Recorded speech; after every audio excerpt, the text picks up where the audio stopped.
I failed to realize that my stand of sticks was right next to the suspended cymbal. I hit the stand, and the whole stand and the sticks went flying at the same time.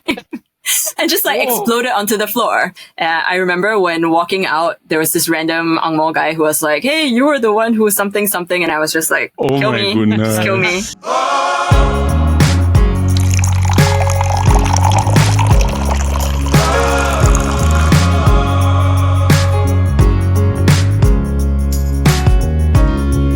What's up, and welcome to our coffee shop. I am your host, Eldad, and I am joined by my fellow KopiBros Chin Yong on another episode of the KopiBros, brought to you by the Chit podcast network. On today's episode, we have a very special musical interview with local Singaporean drummer Christal J.KUNA.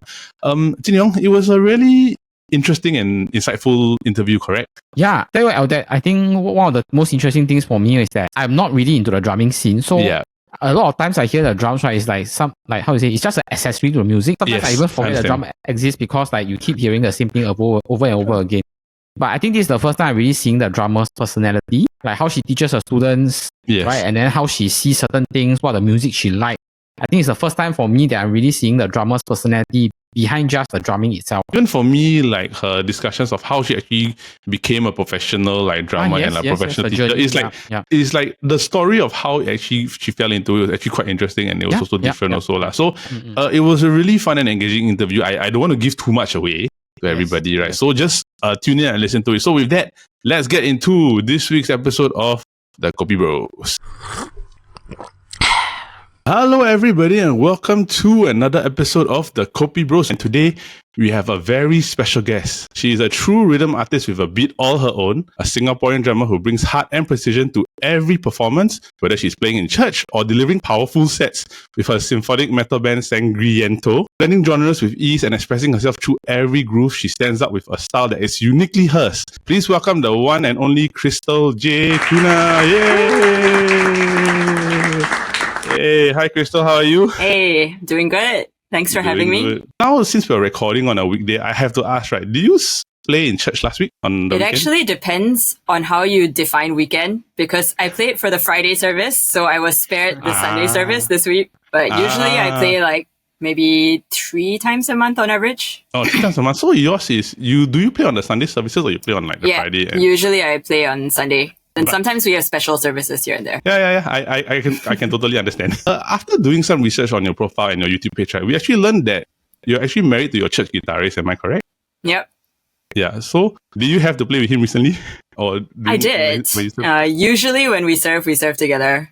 So most of the time, it's with him. Yeah. Okay. Is he like a band music director or band leader or anything like that? Yeah. He sometimes does MD half the time. Okay. The reason why I'm asking this, right, is because my brother Midet, right, he's also a MD in our church, right? And my sister-in-law is the keyboardist. So he always says that he finds it very difficult because he always feels that she will override him.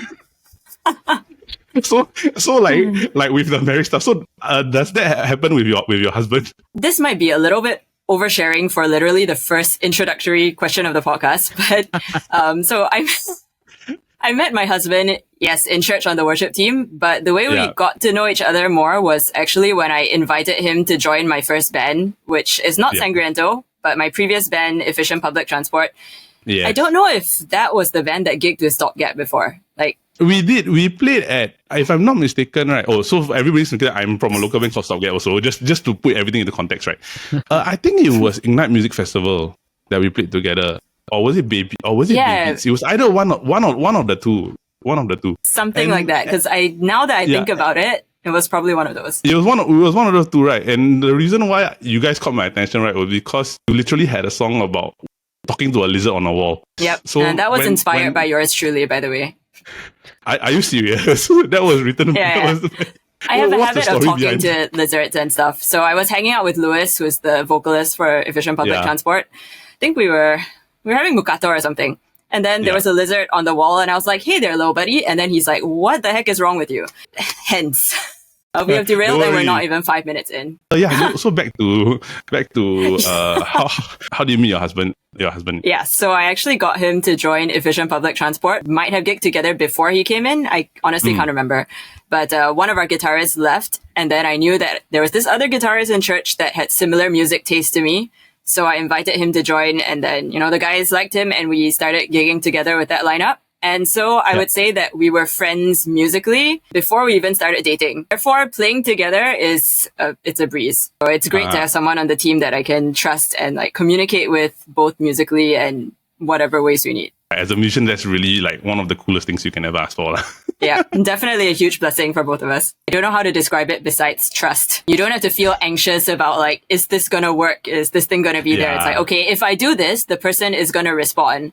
And I know that you'll be listening to me. When you play with new musicians, sometimes you don't really dare to do something because you're like, if I do this, are they even going to follow me? It's like a dynamic thing where, okay, I can flow with this person naturally without having to think. Or I think most of our podcast interview, we always like to start by exploring our guests' origin stories. So I think for a start, I would just like to ask Christal, like, when do you start like saying that I want to learn drums, and when you decide like, I want to do this as a career? Because I think most of us, we grow up, we want to I want to be a violinist or I want to be a piano player. Like, why do you say I want to learn drums? So I started learning not necessarily just drums, but percussion when I was in secondary school.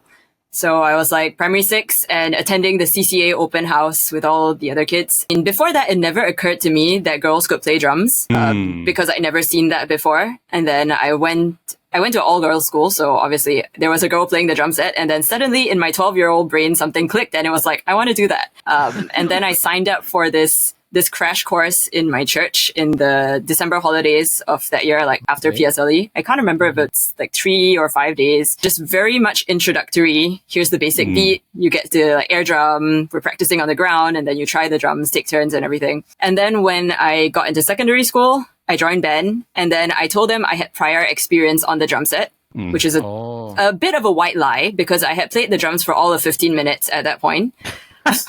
But they let me into percussion, and then I remember being given a score. I had gone for piano lessons before, so I roughly knew what a score was. Didn't know the actual percussion stuff, but they were just like, here are sticks, play this thing. And I'm just like, okay, I'm completely lost in the song, but I'm just going to hit this thing where I think it sounds right. Basically faked it till I made it, and no one realized that I didn't actually have experience. So that's how I started playing drums. Eventually, I played on my church youth worship team when I was like 18 for a year. When I got to university, I joined a rock band kind of CCA, and that's where I started playing more. And then I also started teaching drums part-time. It was not intentionally my career choice. So what happened was I wanted to go on exchange, and I didn't have money because you need to pay for your exchange flight ticket and all that.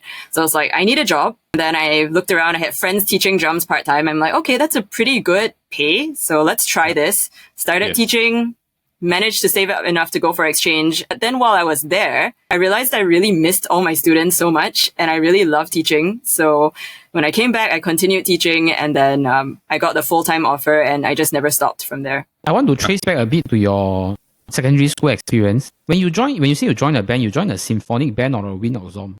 Yeah, correct. Concert band. Concert band, okay. Yeah. That means you also have to learn all the xylophone, timpani, all these things also? Yeah. So I played all the percussion instruments, which I think is fantastic because it gives a more well-rounded appreciation of music. Some people always say that the percussionists are the ones just slacking around in the back. Yeah. But while counting the 120 bars of rest, I was also getting to listen to all the different musicians playing because the conductor isolates like, oh, tubas, can you do this part? French horns, can you do that part? And by actually paying attention to that, I think it helped develop my musicality a lot too. I'd also like to take a moment to credit all my band seniors for not coming for CCA because my seniors would often skip band practice, right? So usually there's this hierarchy in concert band. I don't know if you guys kind of know. So it's like, Sec 3 and 4, you get the timpani and drum set part. Sec 2, you get mallet part. Sec 1s, you play the tambourine and shaker and stuff. Yeah. So my seniors often didn't come for band. So as a Sec 1, when I diligently came for band practice, I could kind of pick what parts I wanted to try. So I would grab like the snare drum score and the bass drum score and the crash cymbal score, which is supposed to be played separately. But because they're all not here, right? And then the conductor's like, can you just fill in something? So I put them all in the stands, like surrounding myself with stands, and I try and play everything on the drum set. And I think that's how I developed drum set coordination. So it was like, it was just because of a situation that you put yourself in, then you developed the coordination that you needed to do. That's quite interesting. When I was in secondary school, I was also in a symphonic band, and I played the tuba.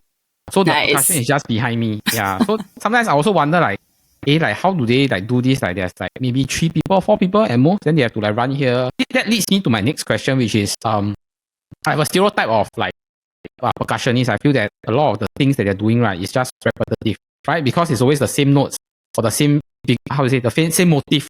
You just keep repeating. In your learning experience, do you find that like it gets a bit too repetitive, and then as a result, do people or some of our students like give up halfway? Ooh. That question took a turn that I wasn't expecting, because I was thinking that you were going to go in the direction of, do you find it repetitive? But you ended up asking, do some of your students find it repetitive? I'm like, oh, hang on, do they? Yeah, so do you find it repetitive? I mean, I think in order to be a drummer, you have to enjoy it to some extent. It's like, if you didn't enjoy it, you wouldn't be a drummer for like after band, you would have just stopped. I also enjoyed playing like MMORPGs, like those role-playing games online when I was a kid. And so those are the stereotypical thing of MMORPGs is like you do a lot of grinding, which is like you kill lots of enemies and get experience and level up. So drumming and a lot of skill-based stuff is like the real world example of this. And you just have to keep grinding, and then you see yourself level up. And if you find satisfaction from that, then it's something that might be for you. If you don't, then maybe you're better off doing something else. For me now, I think most of my students come to me because they are interested in drumming and they want to take their understanding of technique or playing to the next level. I get a lot of students who are also church drummers, because that's like kind of my area of expertise at this point. But most of my students, I'm very open with them about my teaching style and what we want to achieve through class. So I think now, at least as a private teacher, I can be a bit more selective about the kind of students that I take. So I would say pretty much all of them are pretty keen on wanting to either just get better at drums or just maintain this hobby that they enjoy.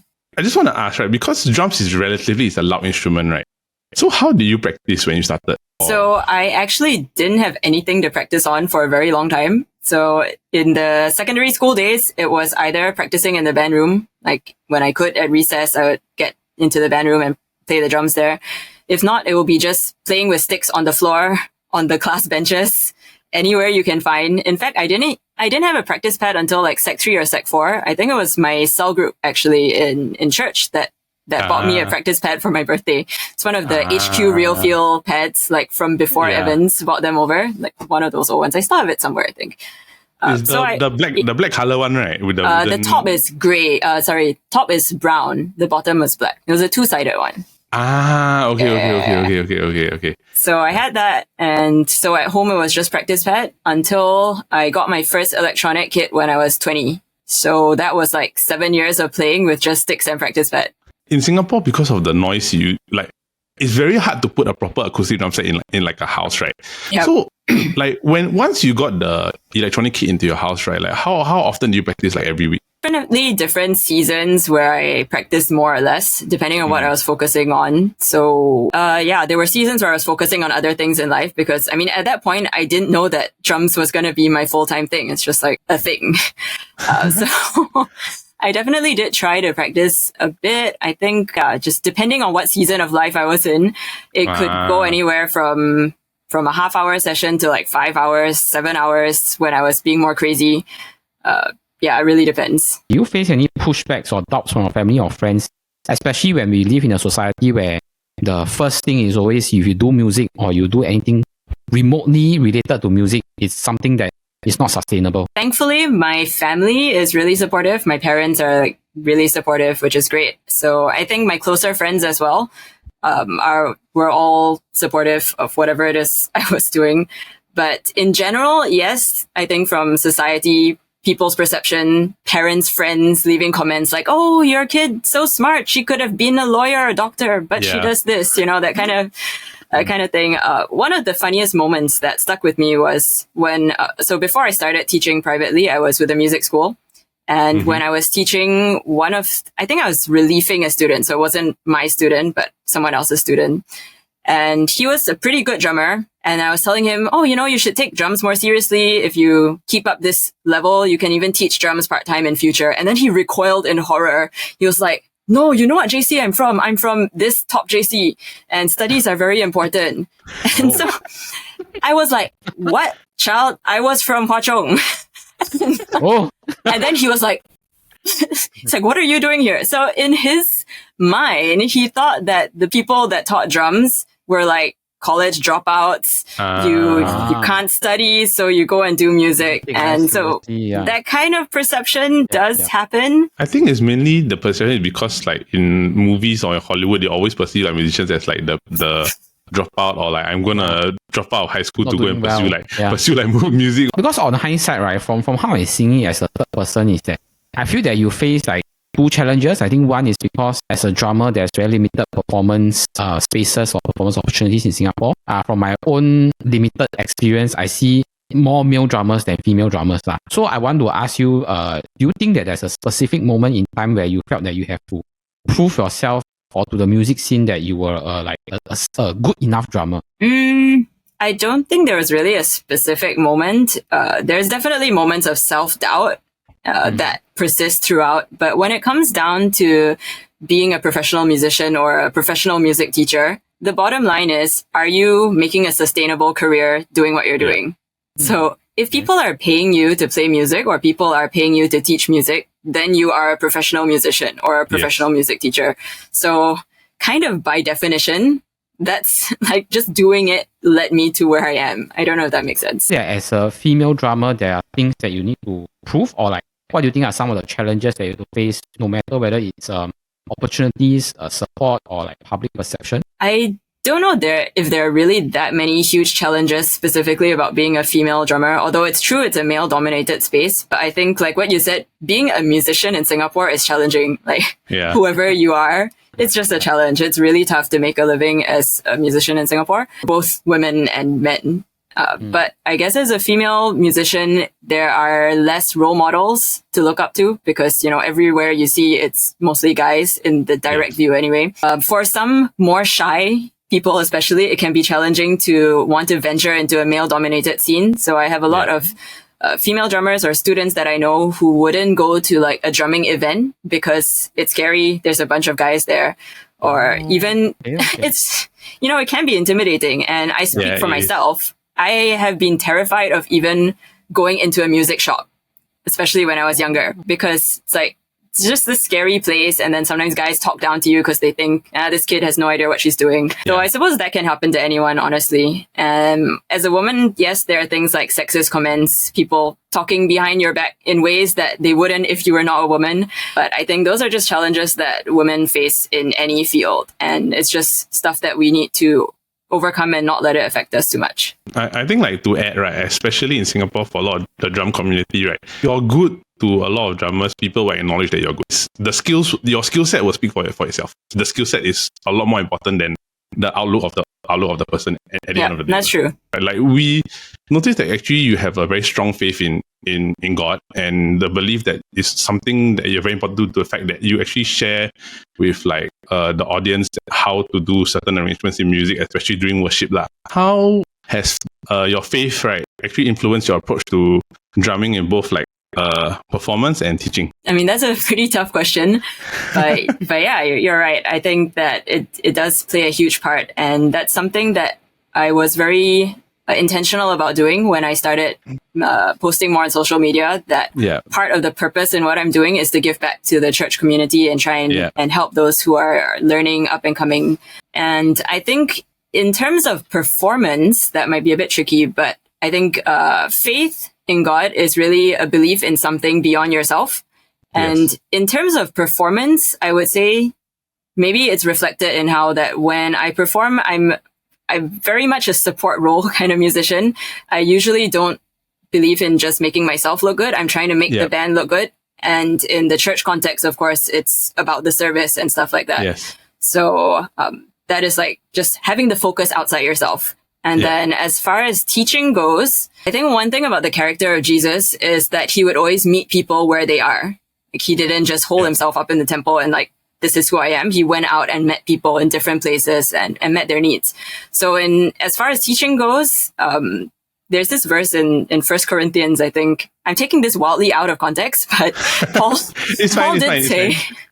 did say, you know, I'll become all things to all men. I mean, that's in the context of the gospel, but in my teaching practice as well, I try to meet people where they are and like vibe on their same wavelength to be approachable and just to make it as positive and experience learning as I can. And I always try to just believe the best in people, and I truly want my students to succeed. Especially when it's new drummers, right? It's so important to have that encouragement, like, okay, I got a teacher that has my back, rather than like so that I can like really explore this new world that I'm actually going into. Speaking from experience, because just like you, I've also played outside and I played in church also, right? Like there is very stark differences between like doing a live performance at a rock concert and actually serving in church, right? Like maybe for people that are out there, maybe could you share like maybe how is it different? They're totally different experiences for me. Even though it might look similar, the vehicle is still the instrument we're playing, but the purpose is completely different. So playing for a concert is a performance. Playing in church is not a performance. That's just a form of service. So when you're doing a performance, the objective is to, give the crowd a good time, but also to highlight people in the band, the vocalist doing a certain part, the instrumentalist, there's a guitar solo here, let's put the focus spotlight on different people. But in a church service context, the focus is on God. So what we're trying to do is to bring the congregation on that journey of worship, and we're facilitating what people want to communicate to God, to connect with God through music. In terms of playing wise, it's very much more journey oriented. Like how are we having the whole flow of this service set list? And a lot of times the songs can be more flexible depending on the mood. The worship leader might want to sing it a bit differently, depending on the context of where everything is. Whereas in, say, original music, we write the song and like, this is how the song is. Of course, depending on your genre, maybe your genre has more improvisational elements, but I think it's usually more structured to an extent. In a church service, you're acting as a vehicle to establish a connection with God, whereas like in performance, you're more or less like a vehicle to bring enjoyment and a good time to people. So it's like two separate forms of playing in essence. Definitely. Discussed about your social media presence. Right, you upload videos and you sort of have a social media presence. So I just want to discuss, because you frequently post social media content and as a performing musician in Singapore, do you see social media as something very important and significant for artists? And do you think that it's essential to use social media to build your own brand? I think for me, at least, it's super essential. I honestly would not be able to do what I do today, like as a private drum teacher without social media. So I've been teaching privately for like 5 years, I think. And I have not spent a dime on advertising. I don't even have a personal website. I probably should, but you know, everything has been kind of through YouTube and Instagram and people getting in touch with me that way, and as well as word of mouth. So depending on how you want to build your presence, I think it can be super useful, super beneficial. But that said, I consider myself a music teacher and not like a performing musician. And I do know of performing musicians who can make it pretty big without much of a social media presence. And I think for performing musicians, not that I have a ton of real world experience, but I feel that interpersonal connections are more important, because if you know the right person who knows the right person who's recommending you for that job and you have the chops to back it up, you're going to get the gig. You can have 100K followers on like YouTube, but it might be paid. Who knows, right? So so it depends on what you're trying to do. But I think it's definitely been very, very useful for me. Before we started recording, you were saying that you have a camera, right? You put it on a cardboard box. So I wanted to check with you. How do you record and edit all your content, and normally how much time does it take to edit all your videos and all this stuff? So yes, for the viewers who didn't catch that opening thing, like right now I'm filming looking at my DSLR on a GorillaPod on a cardboard box because I don't have a stand the right height to sit on my table.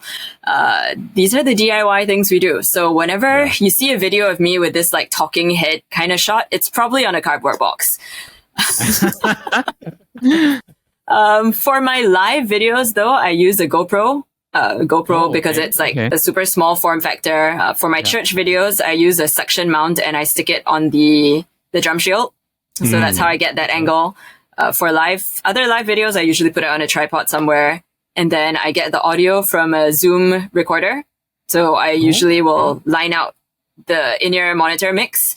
And I also use the onboard mic to get the drum sound. So I usually put it like right behind me. So it's kind of like a mono source from the back, which is quite a decent image of the drum sound. So that's what I will combine together to get the video with audio. And yes, it does take quite a bit of time for my home video stuff that I do for YouTube. So like my drum set is there. So usually I'll have a DSLR and film here as well. And then for studio recordings, I track everything through all the microphones. Like that's my overhead mics behind me over here. And then there's the whole mixing process and putting everything together. And it's usually like at least 2 days of free time for the filming and then the editing. Yeah. Depending on how intense the video is. 2 days is a lot of time, man. Welcome to the world of drum. Welcome to the world of drum recording, bro. This is normal. Because I have to say, because I like Eldad say, I'm not into the world of drumming or music as a whole. So I always thought that like sound and video just record right? Then one file you just edit. Then the more you say, I'm more like, why so many files need to combine? Then after combining, you still need to edit and everything. Then I realized like to get the best quality sound is what you need to do. I mean, if you want a sort of lower resolution type thing, you can quite easily do that. But then if you want to do things like how I add commentary and text and extra stuff, then all that takes more time. My next question, I would like to pull it even back further because I think when you did your own intro of your life story, you did say that you used to play in a rock band in uni, right? So I just want to check, because just now you also mentioned a bit that besides playing in church, you also play in another rock band. Have you always liked metal music, and how do you come to like metal or rock? So when I was a kid, I didn't really listen to a lot of music, but viewers, bear in mind, I'm not as young as I look. So this was before Spotify, before streaming services. The radio was still a thing. So I didn't really have a lot of music. I was listening to like mixtapes that my friends who actually had money to buy CDs would make.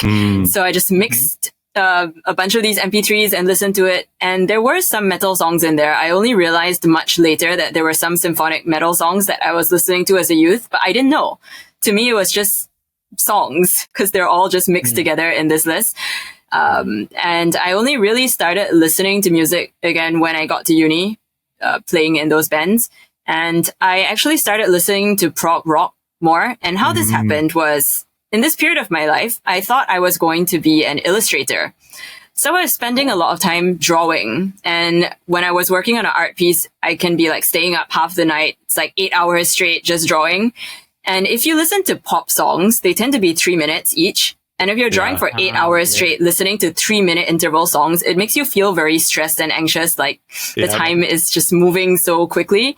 So I discovered prog rock songs and prog metal, which tend to be like 7, 8, 9, 10 longer songs. And so, in 1 hour, you have maybe 7 or 8 songs going by and you feel, I don't know, it just made the time pass in a more pleasant fashion for me. And I also enjoyed the storytelling aspect of those genres. I've always enjoyed like fantasy stories and worlds. So symphonic metal and fantasy have kind of some tie-ins and some similarities. Yeah. So that's kind of how that developed for me, I think. Okay, then my next question might sound a bit amateur to both of you because before I met Eldad, I thought I was a rock listener because I listened to all the classics like AC/DC, Led Zeppelin. Right. Until I met Eldad, then he recommended me some like of his repertoire and the playlist he listened to, then I realized that I'm not. Okay, so just Christal, just to put in the context, right? he's listening to Bon Jovi and everything. And then I said, okay, you go and listen to this group, right? So that whole playlist, right, was like Trivium, Killswitch Engage, Bad Omens, Parkway Drive, Avenged Sevenfold. So it was basically like he just gone and he just went off the deep end to metalcore and hardcore. Just out of nowhere. Then he was like, wow, bro, your music plays intense. Then I say this is nothing. This is the simple part. So I would just have to ask you, what are some of your biggest influences and like what are some of your favorite bands that you listen to? Some of my biggest influences when I started out, definitely Rush, Dream Theater, and interestingly, Tower of Power. So like a lot of funk influences. So that's David Garibaldi. In terms of drumming, at least, I learned a lot from studying Neil Peart. And Periphery as well. Matt Halpern kind of stuff. Yeah. So those were probably my biggest drumming influences. Any Danny Carey? Not so much. I mean, I did listen a bit, but it didn't connect with me as much, I think. To say I don't know any of the bands you're talking about.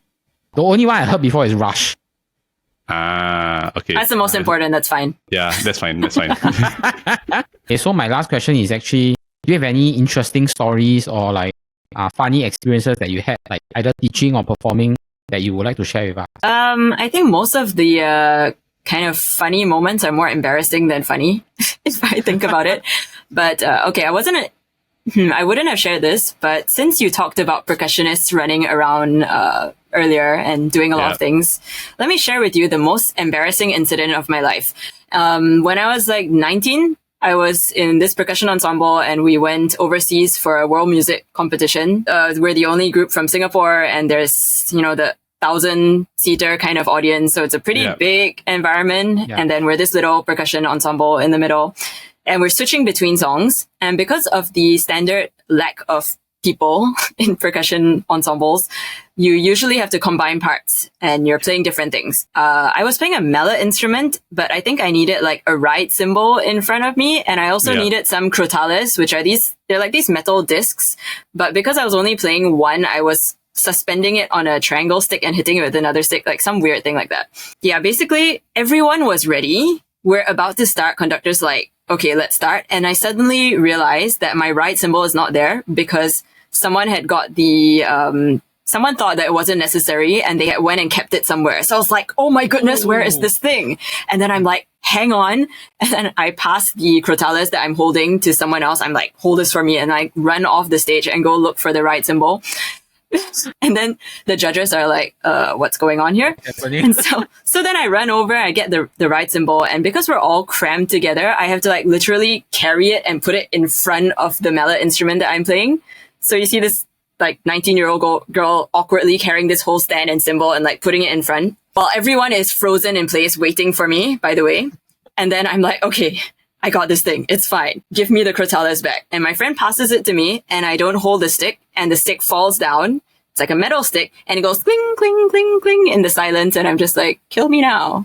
Oh no. Yeah. So that was a funny story about running around as a percussionist. Oh, and on that same event, on a different song, I was playing the concert toms. So it's like just toms laid out. Yeah. And there was also a suspended cymbal because this was a part where there's a timpani player and the concert toms and you're doing this unison kind of run, like going faster and faster up and then you crash. I failed to realize that my stand of sticks was right next to the suspended cymbal. I hit the stand and the whole stand and the sticks went flying at the same time and just like exploded onto the floor. And this is a competition. So that was fun. In retrospect, it's funny. And the moment I was just incredibly mortified. I remember when walking out, there was this random Angmo guy who was like, hey, you were the one who something. And I was just like, kill me. Just kill me. My goodness. So I don't think I've told that story in a very long time. I like just before we move, I just want to ask, right, how big was the right cymbal? Was it 20 inches, 22? So maybe like 20 year, yeah.